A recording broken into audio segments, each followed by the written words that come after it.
Plan on flying? It's time to upgrade to a real ID. Because in order to board domestic flights, your driver's license or state-issued ID must be a real ID, or you'll need another acceptable form of identification. So don't wait. Find out how to get your real ID at tsa.gov/real ID. That's tsa.gov/real ID, or visit your local DMV. And then you'll be cleared for takeoff.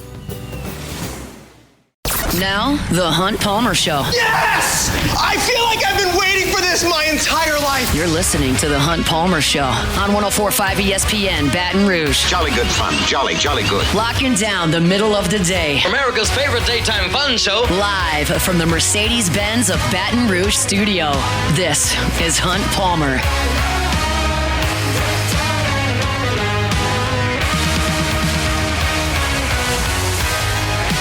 Number 2, Monday edition of the Hunt Palmer Show. Hope your work week's off to a good start. We're brought to you by Gulf Coast Office Products, GCOPnet.com, GCOPnet.com for all your printing, scanning, copying needs. Gulf Coast Office Products. Fast-moving hour number 1, talk baseball for the first half hour to the LSU football there, and then got to chat with Dr. Jeremy Burnham from Auctioner about some ACL things. I thought some interesting information there for parents of youth athletes. If you specialize in one sport, potentially at a higher risk. And I was really surprised to hear that female athletes 8 times more likely to have an ACL tear. And there are some things you can do preventatively in the front end of that. So if you missed some of that and you are a parent of a youth athlete and you'd like to check that out, it was the end of hour number 1. You can certainly go and do so. LSU basketball's roster is set for 2025-2026 over the weekend, or at least since I was last with you. LSU added 2 players, and I can't say transfers because one, not a transfer. PJ Carter is a transfer, and that's who we'll start about to talk. We'll talk about to start here for the Tigers. PJ Carter comes from Memphis, where he played last year. And PJ Carter's role on the 2025-2026 LSU team is very, very, very easy to figure out. You just got to look at the numbers and the history. So let's do that, and you'll figure it out, I think, pretty quickly. He started his college career at Campbell. He was with the Camels for 2 years. Yes, they're the Campbell Camels. He played sparingly over 2 seasons at Campbell. After that, he transferred to something called Georgia Highlands College. I don't know where that is other than Georgia. Don't really care. But I got his stats from there. He led that team in scoring at 16.3 points per game. He came off the bench for most of that year. He shot 43% from three-point range, and because of that output, he was located by UTSA, and the Roadrunners brought him in. He played 20 minutes per game for UTSA in the next season, averaged 9.5 points per game, shot 40% from 3. That was 6th in the American Athletic Conference.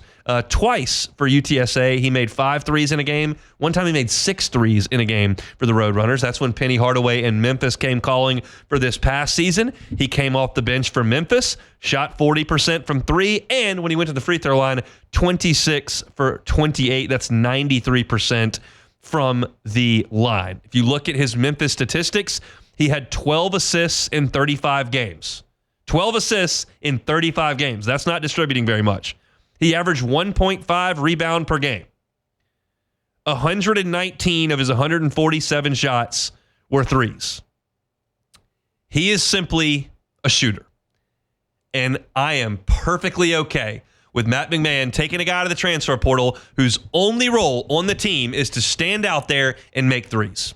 He shot 43% at Georgia Highlands College. He shot 40% at UTSA. He shot 40% at Memphis. He is going to come into LSU and shoot between 38 and 42% from 3. He just is. That's his game. He did it in NII. He did it in the American. He did it at Memphis. That's what he's going to be. He's not going to average 18 a night. He's not going to be a first-team All-SEC player. He's probably not going to start. But he can shoot. And he's 6'4". So I am all for it. Because we have seen 2 of Matt McMahon's 3 teams really, really, really struggle to do anything at all from the perimeter. And that makes you easy to guard. And if you've got guys who are creative off the dribble, which LSU does on this team, De'Don Thomas comes to mind, Rashad King comes to mind, even Max McKinnon does a good job off the dribble, and we're going to talk in a second about Ron Zipper. But you need guys that can space the floor and can make teams pay for helping. And I think PJ Carter on this team is probably going to play 12 to 16 minutes per night, and he's going to take 3 or 4 threes a game. And some nights he might take 3 or 4 of them. And if he gets hot, you leave him out there, and maybe he hits 6 threes in a game. This, to me, is a worthwhile addition. It's a depth piece, but has a defined skill set and role. And you're talking about a guy who spent his entire career, including a year, at Georgia Highlands College coming off the bench. So that's not going to offend him. I like the addition. Again, it's not program changing, but it's a defined role. You've got to have somebody that scares opponents shooting a 3, and PJ Carter can do that. Now, Ron Zipper is the other addition. It's an interesting name. He's from Israel. And you're going, Israel? How in the heck did they find somebody in Israel? Well, Marcus Dupree, that was the old running back. Best it never was, 30 for 30, really good one. Ronald Dupree, LSU basketball great, spent a long time in the Milwaukee Bucks front office as the director of foreign scouting. He went overseas twice a year to go see basketball players. He's got a lot of relationships overseas. And I'm confident that between he and David Patrick, who's also spent a lot of time abroad, they've got people that know people overseas. And you've got Ron Zipper, who's played multiple seasons in Israel's highest rated professional league, that's going to come play a year for LSU. This is, you know how often we look at guys on LSU's team or in the SEC and I don't think he's an NBA guy, but he might be able to play overseas. You don't even have to ask that question about Zipper. He can play overseas. He's already done it professionally against men. And he is, for better or for worse, he is very, very much along the lines of the European basketball stereotype. I've watched a lot of YouTube video of him, and you're talking about a guy who's not a great athlete. He's 6'4", he's left-handed, he's incredibly fundamentally sound, and he's very skilled. He's got a lightning-quick left-handed release. He shoots it really well from 3. And when he drives, it's usually with some Euro steps. He's not high-flying above the rim. He's trying to use body control and throw it up off the glass. It reminds me a lot, and this is probably a lazy comparison because it's a guy from overseas who's left-handed who played in the SEC.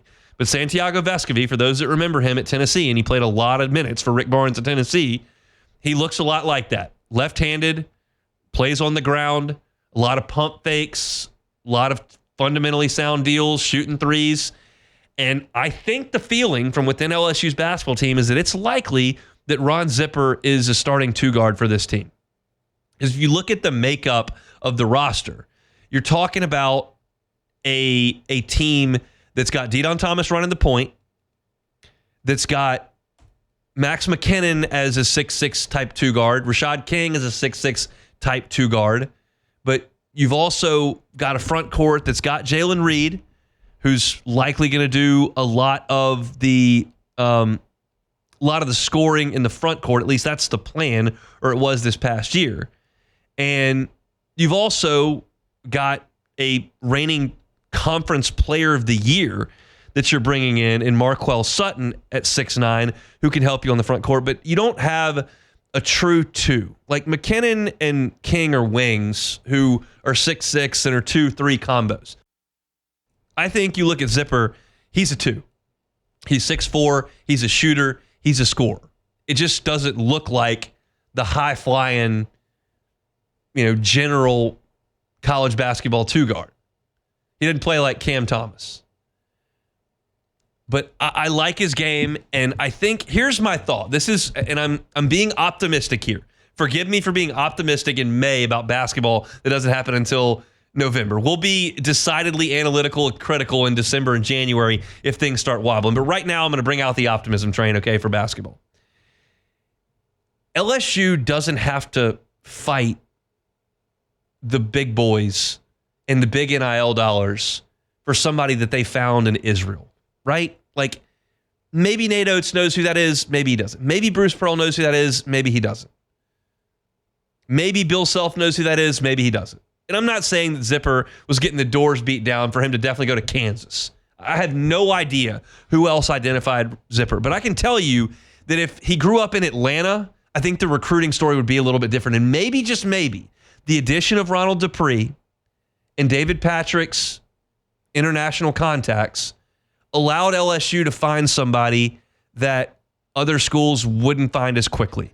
And maybe he's a higher level player than I think because they didn't have a lot of competition in recruiting him. That's what I'm going to tell myself until I see Zipper play in person. I liked the tape. I think he's going to be a high percentage three-point shooter. I think he's going to start. I think he's going to average 12 points a game. That's my assumption. That's my guess based on watching some tape. But you've got a guy on your staff now in Ronald Dupree who gives you access to things that you didn't have previously. And maybe it's a bust. I hadn't thought about this pre-show, so I don't have this written down. I can't think of the name of the Darcy Malone that Johnny Jones brought over from Australia. Just didn't work out. And you had Shane Hammock came over as well. But those were some guys that you brought over from internationally that it just didn't work out. But maybe this is one that does because Ronald Dupree's got different relationships over there. So he doesn't have 5 stars by his name, 4 stars by his name, 3 stars by his name. You went and got this guy from a place that nobody was shopping. But hopefully it's a hit for LSU, and that's going to put the roster together. I was reading Matthew Bruni's piece over at On 3. I highly suggest you go do that. Matthew just does an awesome job covering the basketball team for On 3 and is good enough to give us a little bit of time here during basketball season. And he believes as well that you're going to see Zipper in the starting lineup. It's a different look, but it's one that I think could work. And that there was a reason behind bringing Ronald Dupree in. This is one of them right here. So you got a sharpshooter from Memphis coming in and potentially a starting 2-guard from Israel to be the final finishing touches on this LSU basketball roster. I'm going to have a portal preview up on Zipper here when my show ends in about 45 minutes. If you want to check that on LouisianaSports.net, I highly recommend that you do so as well. So that's it for basketball talk here on this Monday. We're brought to you by Gulf Coast Office Products. When we come back, is there a significant issue with the Saints offense that we haven't talked as much about? We'll do that coming up next. The Hunt Palmer Show. Highland Insurance Group, HighlandIG.com is that website. Look, storm season is around the corner. And with that comes risk, and that's what insurance is for. Do you know what your property policy says if you're a business owner? Do you know what your co-insurance penalties are? Do you know if your buildings are properly evaluated? Do you know that if you have a loss, you're going to get paid out properly? Is your business interruption limit properly written? Where'd you get that number? Do you know what that is? There are a lot of issues that can arise in property insurance. It's not just, okay, we got the insurance covered. Here's the premium. Let's go. Make sure it's right. And the Highland Insurance Group can do that for you. Jonathan Carbo and his team are awesome to work with. I love sitting down and chatting with that entire team. If you're looking for a second opinion on your insurance, just could not recommend Highland Insurance Group enough. It's HighlandIG.com on the website. They're here in Baton Rouge. They can help you out statewide. Check them out online, HighlandIG.com, HighlandIG.com. This is the Hunt Palmer Show, brought to you by Gulf Coast Office Products.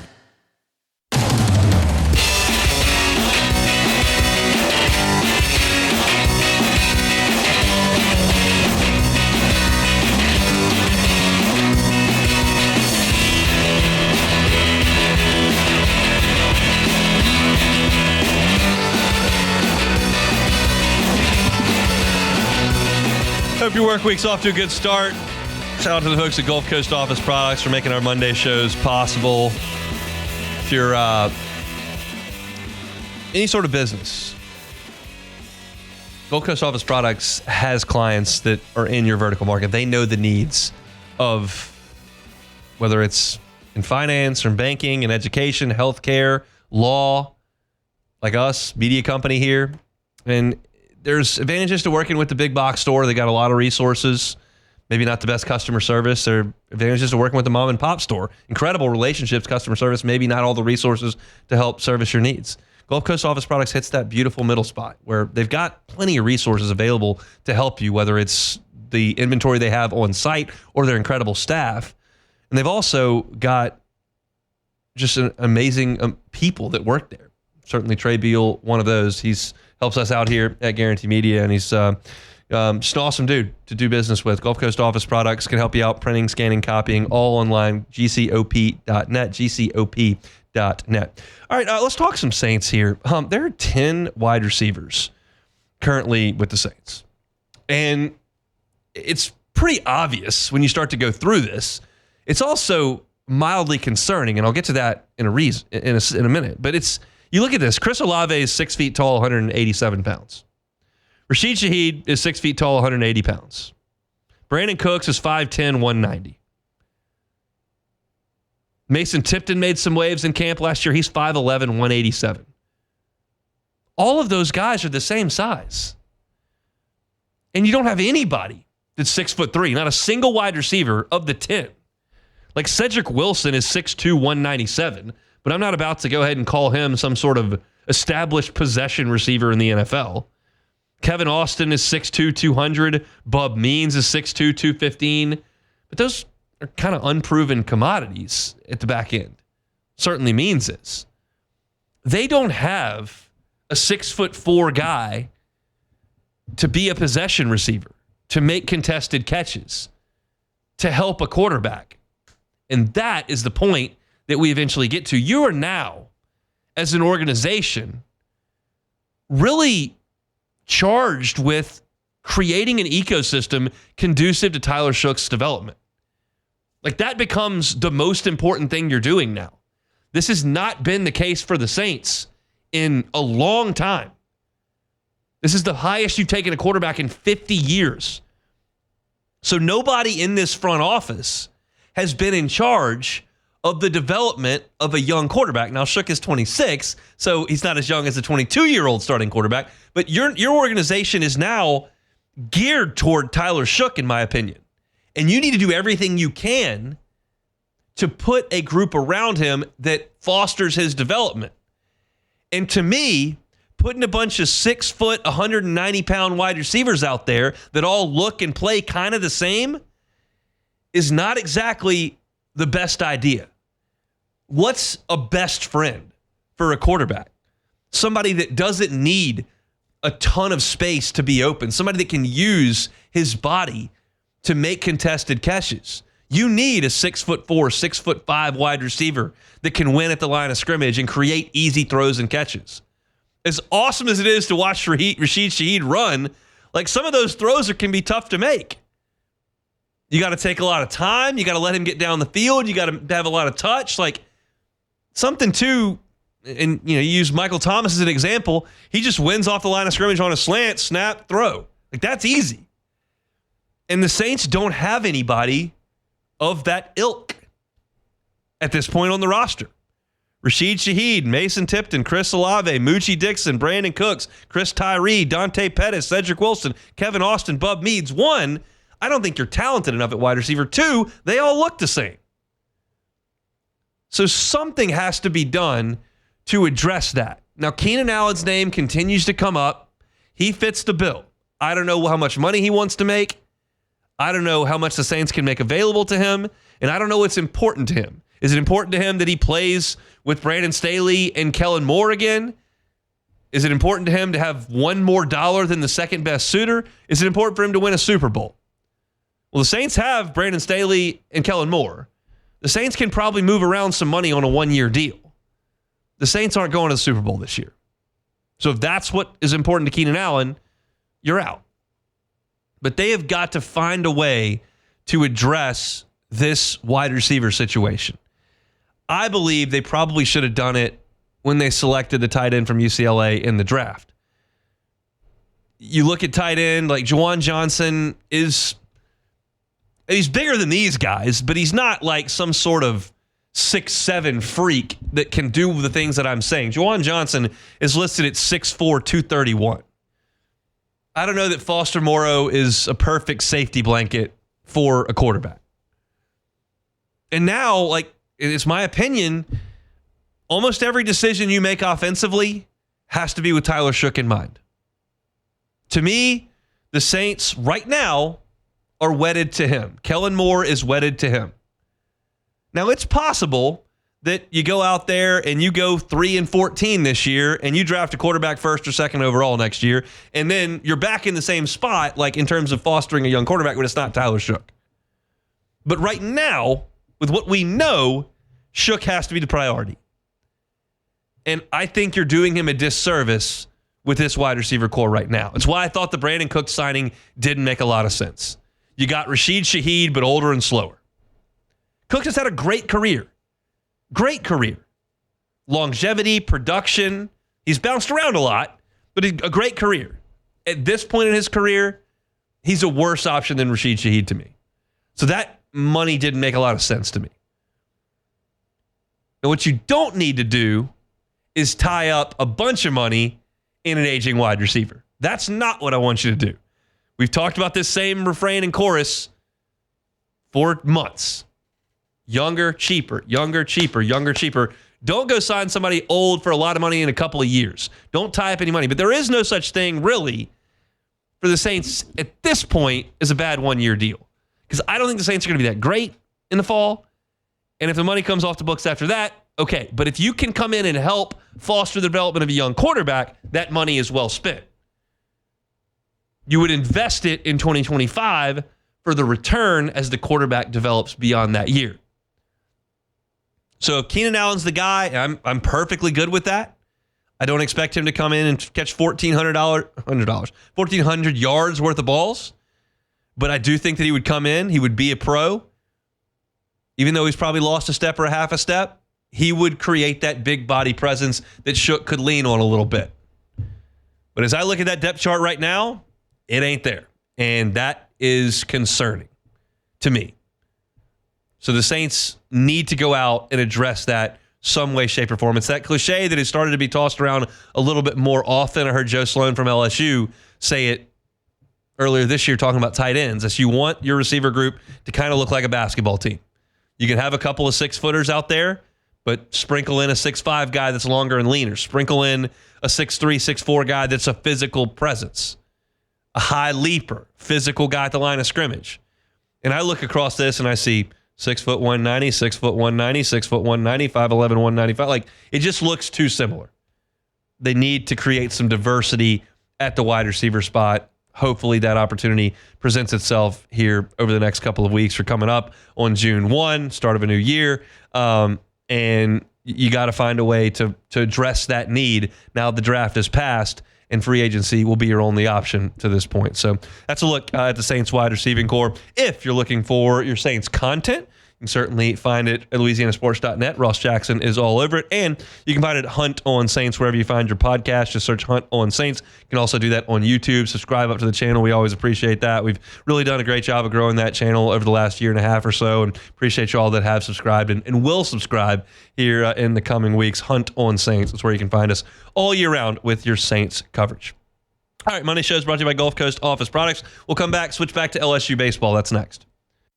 The Hunt Palmer Show. One Bath and Closets. OneBathAndClosets.com is the website. David Duvall and his team, 30 years redesigning and remodeling bathrooms and closets. I talk about renovations and remodels, and a lot of you probably look at that and go, man, that sounds time-consuming, sounds invasive, sounds expensive. It doesn't have to be. Like, they can do a full-scale bathroom renovation or reconstruction for you. They're licensed contractors. But maybe it's something simple. Maybe you just don't use your bathtub. It's taking up space. It's old and dingy. It doesn't look great. It doesn't function well. Take it out. Put in a new shower. Brand new shower. Completely liven up that bathroom. Change the functionality of it as well. Add a little value to your home. Check out the pictures at OneBathAndClosets.com. You can see pictures of David and his group's great work. They can put in new vanities in the bathroom as well. They can customize your closet. Any number of things as far as home improvement goes. David Vaughn and team at One Bath and Closets can do it. They are licensed, bonded, and insured. Go to OneBathAndClosets.com to request that free consultation today. It's One Bath and Closets. You can find them online, OneBathAndClosets.com. You're listening to The Hunt Palmer Show, brought to you by Gulf Coast Office Products.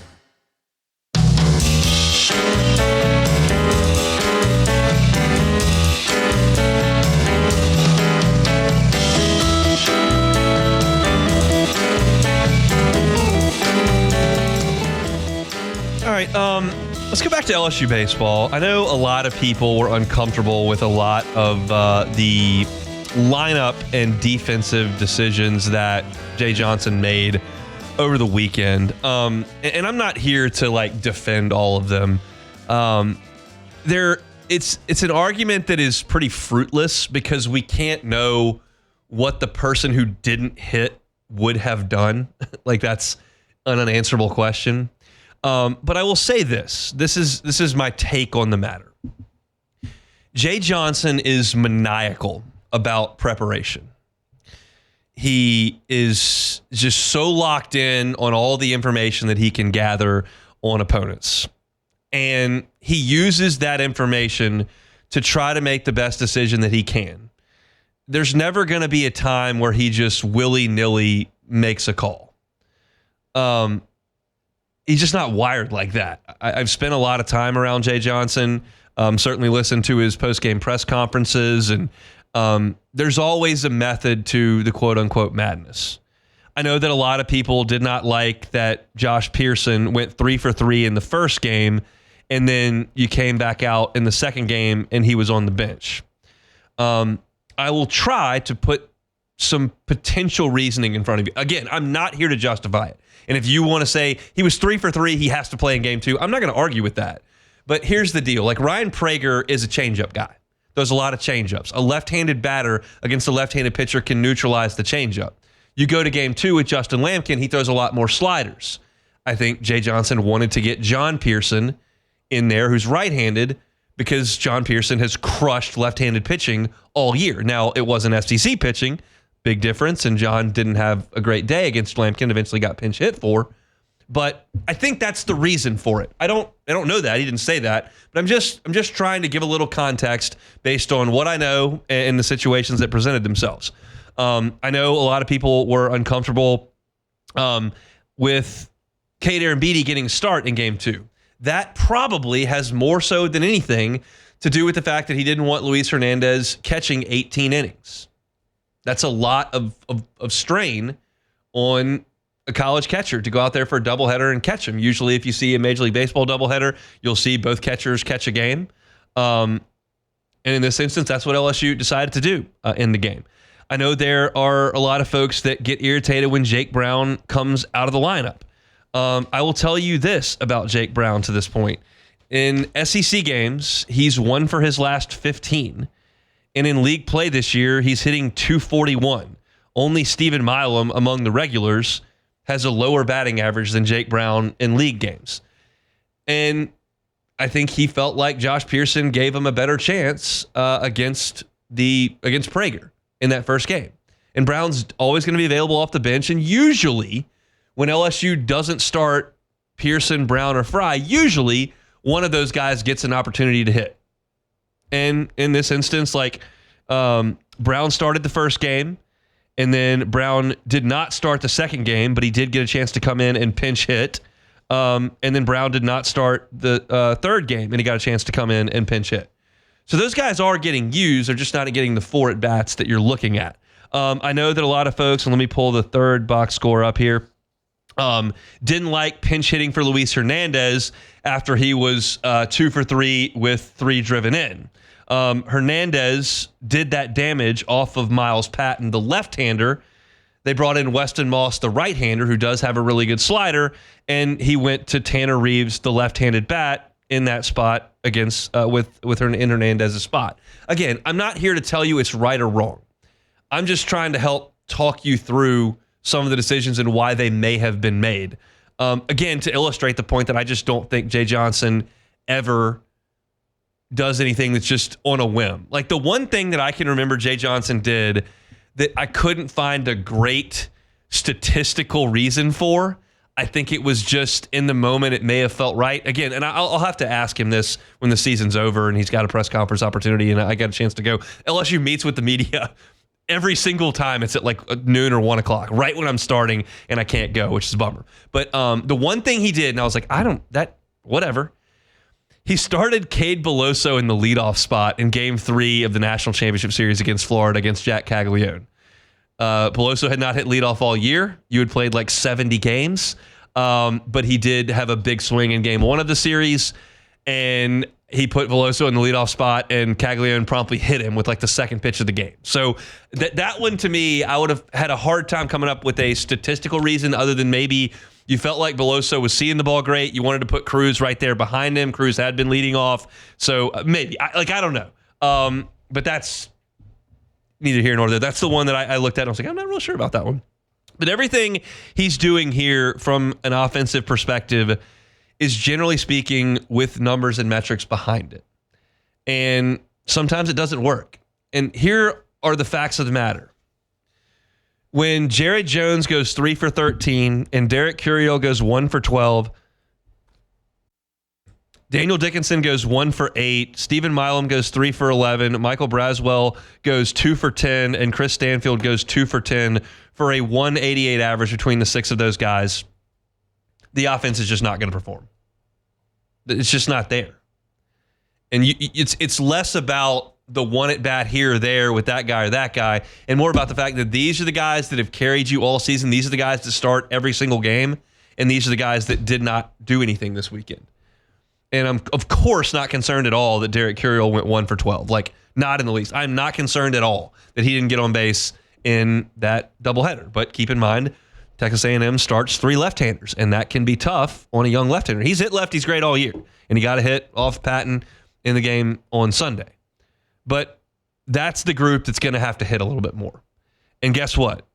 Jones is right-handed, and Dickinson's right-handed, and Milam in this instance is right-handed, and Braswell's right-handed, and Stanfield's right-handed. All those guys outside of Curiel hit right-handed against left-handed pitching, and they just didn't do a lot this weekend. I'm perfectly fine with the platoon of Ethan Fry and Josh Pearson and Jake Brown. They'll know what pitchers do. Some guys may handle velocity a little bit better. Some guys may handle sliders a little bit better. Some guys may see changeups a little bit better. Like, they've got all that number. They've got all that data. So they're going to make a decision that is in line with that. And yeah, there is some gut that goes into it, some seeing the situation, seeing who's hot and all that. And again, this is not a justification. I am not here sitting in this chair telling you this is right, that's wrong. He's right, you're wrong. That is not the point of my analysis. I'm just trying to bring the discussion forward because I get a lot of this in the Bayou Ford chat. I get a lot of this on my Twitter. I see a lot of this on message boards. I got a group text that goes LSU baseball that asks questions. And I think when I see people asking the same questions, it's reasonable for me to comment on them. I don't think you're going to see a significant change in that strategy. And I'm okay with it. I trust Josh Pearson at the plate. I think Jake Brown's a good player. I think Ethan Fry really hits lefties hard. So any of those guys in the lineup, I feel pretty good about. I think you take a pretty big step backwards offensively when Kate Arambidi's in there for Luis Hernandez. But again, 18 innings on a catcher is tough to do. And maybe if Hernandez catches 18 innings on Saturday, he doesn't have it in his legs to drive the ball out of the ballpark on Sunday. Didn't end up helping you any, but just a thought. So I think this is going to continue. I think it's going to continue to drive people nuts. But that's the makeup of this team. When Jay Johnson is the head coach at LSU, as long as he's here, LSU is going to do a really good job of roster building. They're going to get a lot of good players. They're going to recruit a lot of good high school players. A lot of those are now foregoing the draft to come to LSU. They're going to go to the transfer portal, and they're going to get a lot of good players. And when you have 12 good players, they can't all play every day. Some years, maybe you settle on 9, and those are your 9 guys. But more often than not, I think, my opinion is, more often than not, moving forward with Jay Johnson in the dugout, you're going to have a lineup that consists of 11 guys, 11 or 12 guys. And you're going to rotate those guys to put them in position to be as successful as possible. That's just kind of where I am on this. Now, to put a bow on the baseball discussion for today, and we did a lot, and we did 30 minutes at the top of the show. If you missed it, want to go back and check it out. LSU is still in a pretty good spot as far as a top 8 national seed goes. And that's really the only reason you play the regular season. Because then you get into a crapshoot in the postseason, and it's game to game, weekend to weekend. And your goal is to put yourself in the best position possible once you get to that time, and that's by playing at home. And I think LSU is 4 SEC wins away from sewing that up. The thorn in your side here is the top of the rest of the league is good. And Georgia's in position to get a top 8, and Arkansas is in position to get a top 8, and Texas is in position to get a top 8, and Vanderbilt's in a position to get a top 8, and Auburn's in a position to get a top 8, and you're in a position to get a top 8. Tennessee could play themselves in a position to get a top 8. Like, there are only 8 spots, and I don't know how many they're willing to give to the SEC. So that's your biggest problem. Your Q1 wins are good enough. Your RPI is good enough. Your standing in the conference is good enough. You're in third place in the SEC. You've got a reasonable enough road record. Like, your strength of schedule is not awesome. Non-conference strength of schedule is terrible. But every other metric is really good, except for the fact that there are a lot of SEC teams with RPIs just in front of you that are looking to track you down. Got to take care of your business this weekend against a good Arkansas team. And I can promise you this. If you're planning on beating Arkansas 2-1 like you did Saturday night against Texas A&M, you better think again. Because it is certainly possible for Anderson or Ianson to shut Arkansas down. I don't think it's likely. You need to hit the ball to beat Arkansas. And so that's the challenge that LSU's got in front of them. And candidly, it'd be just fine with me if it rained really hard tomorrow and Grambling didn't get on the bus from North Louisiana. Because playing that game does LSU no good at all. None. It's an RPI anchor. You got to put guys out there. I'd rather not play Grambling in May if I had it my way. But it's on the schedule, and you can't cancel it. They changed that rule. You've got to have actual weather, inclement weather to do it. It looks like the weather's not going to be great tomorrow. Hopefully, Grambling doesn't get on the bus. That's my hope at this point. Send him a check. Say, thanks for not coming. But we'll see how that all shakes out. All right, we got one break to go. One more segment to go on a Monday edition of the Hunt Palmer Show. The Hunt Palmer Show.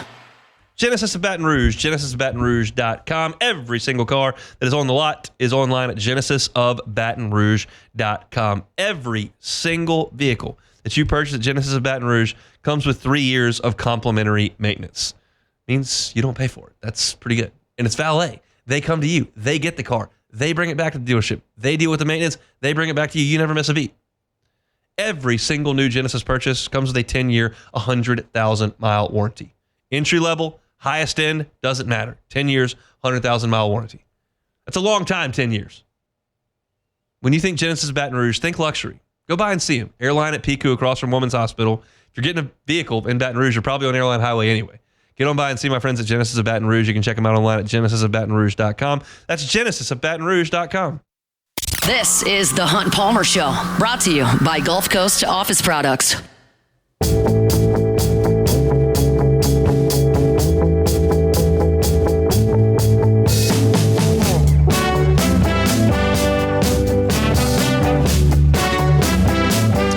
We'd like to send out a heartfelt thank you to our amazing listeners because of their generosity during the 2025 Dreams Come True Radiothon presented by the Baton Rouge Clinic. We raised an incredible $15,000 to help grant dreams for local kids facing life-threatening illnesses. Special shout out to Lewis Mechanical, Action Industries, Patient Plus, Subaru of Baton Rouge, Service Chevy, Luba, Duplessis Pool Builders, and our title sponsor, the Baton Rouge Clinic, for making this possible. For all of us at 104.5 ESPN, we would like to thank you for helping make so many dreams come true. That is incredible to hear that you, the listener, were able to do that and to help us to raise that money, making those dreams come true for Louisiana kids. We've had some of those kids come through the radio group here over the years, and just incredible young people. And to put smiles on their faces just means a ton. And we're not able to do that without you, the listener, every single year being as generous as you are. So we certainly appreciate each and every one of you who did donate, and those dreams will be made true. They do an incredible job over there, whether it's meeting an athlete, going to Disney, a pet for the family, or whatever the case may be. Dreams Come True is just an incredible charity, and that money stays right here in Louisiana. So again, thank you all so much from the bottom of our hearts here at Guarantee for helping us with that every single year. All right, Beck, do we have any take it or leave it's? Yep. Sweet. Take it or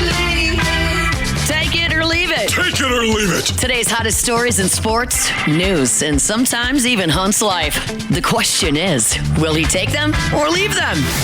Just take it. All right, first one here. Greg Popovich announced his retirement from the NBA today. Yeah.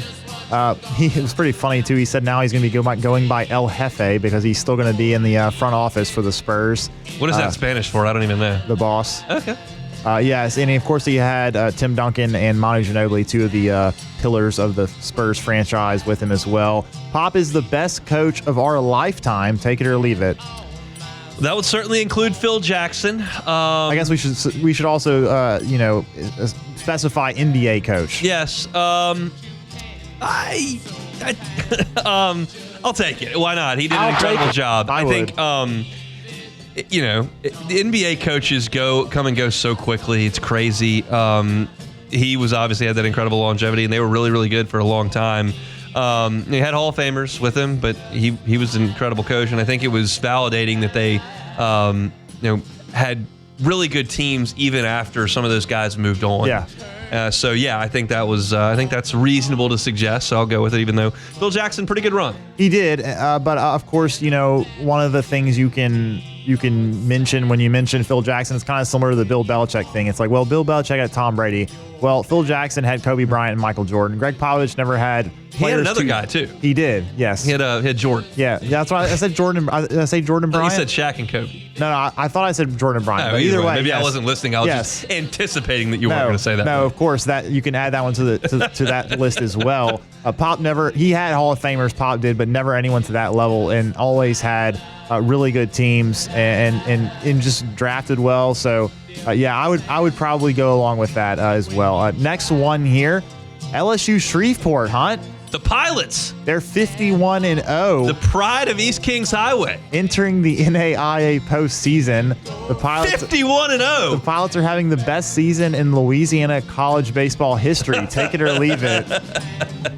Well, LSU's got 7 banners, so.